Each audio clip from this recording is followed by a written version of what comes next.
მეგობრებო, რამოდენიმე წლიანი სოციალურ მედიაში აქტიურობის შემდეგ გადავწყვიტე, რომ აგრეთვე აქტიური გავხდე YouTube-ზე. მინდა გავაკეთო YouTube არხი, რომელიც შეეხება გარემოს და მოგზაურობას. ეს ორი საკითხი ძალიან მნიშვნელოვანია ჩემთვის, ძალიან მიყვარს.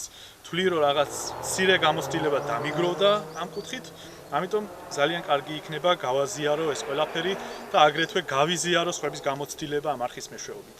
მინდა ეს არხი იყოს ერთიანად საინტერესო როგორც უცხოელებისთვის, აგრეთვე ქართველებისთვის. აქ იქნება შინაარსი ქართული, უცხოური, რომელსაც აუცილებლად ექნება სუბტიტრები და რომელიც აუცილებლად გასაგები იქნება ქართულ მასებისთვის.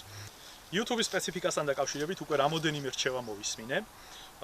აგრეთვე უყურე არაერთ ლექციას ინტერნეტში, თუ როგორ იწყებდნენ ძალიან დიდი იუთუბერები და ძალიან ცნობილი იუთუბერები და ძალიან ბევრი საგულისხმო ფაქტის მივაგენი. მინდა რომ ეს ყველაფერი გავითვალისწინო, ყველა რაღაციდან იწყებს. პირველი ვიდეო ყოველთვის არის ყველაზე უარესი ვიდეო, რაც კი ოდესმე გაგიკეთებია, ამიტომ ძალიან მინდა თვალი ადევნოთ და გამოიწეროთ ჩემი არხი, რადგან მეტი мотиваცია მქონდეს ახალი პროდუქტის შესაქმნელად.